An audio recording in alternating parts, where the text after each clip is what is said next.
तो मैं आपको ज़ील क्या रास्ता प्रोवाइड करती है और कैसे आपको वहाँ तक पहुँचाएगी, मैं उसमें आपकी हेल्प कर सकता हूँ।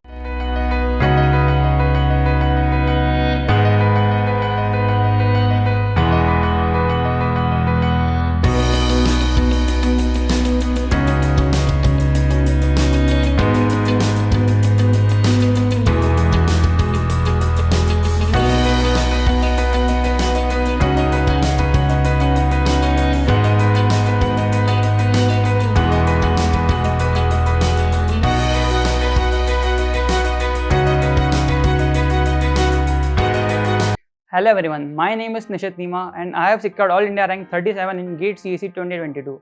I have selected ISC Bangalore for my further studies. In this video, we are going to discuss the 7-month strategy to prepare for GATE CEC 2023. See, you are left with only 7 months for exam for which students are preparing for more than 1 and 2 years. So कहीं ना कहीं आप लोग थोड़े तो पिछड़े हो, पर मुश्किल है, पर ऐसा नहीं है असंभव है। थोड़ा चैलेंजिंग होगा पर हो जाएगा 7 मंथ में।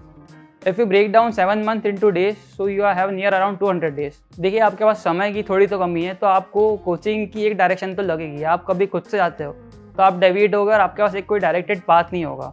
तो if in case you go with coaching, तो कोचिंग वाला आपको एक डायरेक्टेड पाथ प्रोवाइड कर देंगे, आपको उस पर चलना है। तो मैं आप कोई सी भी कोचिंग कर सकते हो, ज़रूरी नहीं है गेट पर। चूँकि मैं गेट से हूँ, मतलब मैं ज़ील से हूँ, तो मैं आपको ज़ील क्या रास्ता प्रोवाइड करती है और कैसे आपको वहाँ तक पहुँचाएगी, मैं उसमें आपकी हेल्प कर सकता हूँ। In this 7 month you have to do the limited studies. You can not deviate more from your syllabus like you are going for various references और ऑल दैट सेट। तो ज़ील में आपको ये एडवांटेज मिल जाता है कि ज़ील में आप केवल ब्लाइंडली मैम को फॉलो कर देंगे, तो आप सब्जेक्ट्स का आपका मोर देन इनफ कवर हो जाएगा। आपको फिर कोई रेफरेंस की कोई ज़रूरत नहीं पड़ेगी, कोई बुक के पास आपको नहीं जाना पड़ेगा।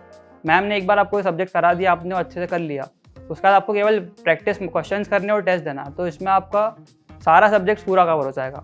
और हाँ, एक बात ये है कि 7 मंथ है, तो 7 महीने का समय आपका इनफ होता है सारे सब्जेक्ट्स कवर करने का। तो मैं एक चीज़ तो ये रिकमेंड करूँगा कि आप कोई सा भी सब्जेक्ट्स लीव ना, मतलब छोड़ के ना जाए। भले उसका थोड़ा बहुत कुछ देख ले, तो भी आपका वहाँ पे कभी एक सिंपल से सिंपल क्वेश्चन भी आता है, तो आप उस क्वेश्चन को तो आप अटेंड पक्के से करके आएंगे और आपको उसमें मार्क्स मिलेंगे। अब हम 7 महीने को जैसे डेज में ब्रेक डाउन करते, तो आपको नियर अबाउट 200 से ज़्यादा दिन मिलते हैं पढ़ाई करने के लिए। और आप ज़ील के सारे 10 कोर सब्जेक्ट्स को आप उसके लेक्चर्स देखते हैं, लेक्चर्स का काउंट तो वो नियर अबाउट है 150।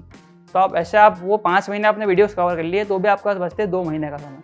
तो 2 महीने में आपको मैं ये बोलूँगा कि 1 महीने का जो समय है, उसमें आपको आपके पुराने सब्जेक्ट्स को रिवाइज कर लिया। आप खुद सोचिए कि मेरा क्या टॉपिक वीक लग रहा है मुझे, या मुझे किस में ज़्यादा फोकस करना है। तो आप 1 महीने में आपके उन वीक सब्जेक्ट्स को स्ट्रॉन्ग कर लीजिए, और फिर the remaining 1 month I would highly recommend you to give more and more mocks as many as possible. कि मैंने तो मेरी स्ट्रेटजी में ही करा था कि लास्ट के 1 महीने में मैंने कुछ भी नहीं करा था, केवल मॉक देता था और प्रीवियस ईयर पेपर देता था।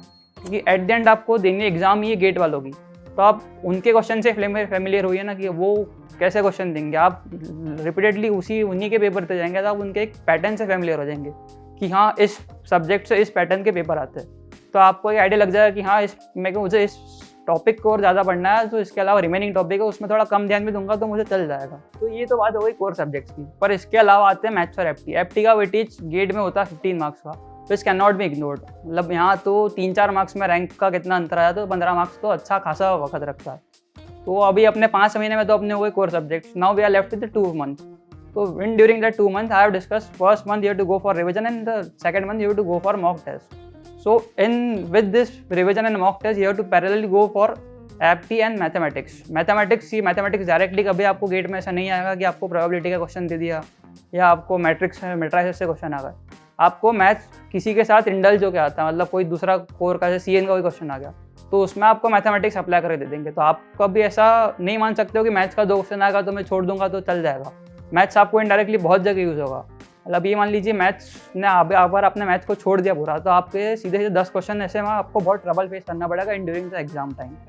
सो मैथ्स पर एप्टी को भी आपको उतना ही फोकस करना, पर ये कि थोड़ा कम टाइम में उसको आप कर सकते हो, तो पैरेलली इनके साथ चला गया आपका वो भी कवर हो जाएगा। एट द एंड मैं बस इतना ही बोलना चाहता हूँ कि आपके पास समय थोड़ा कम बचा है, तो you have to accelerate your pace. दिन में एटलीस्ट 7-8 घंटे पढ़ाई करो। थोड़ा आपकी सोशल लाइफ को थोड़ा कम कीजिए, थोड़ा टाइम आपका मोर टुवर्ड्स स्टडी डिवोट कीजिए in order to achieve rank under 100. So all the best for your upcoming GATE exam.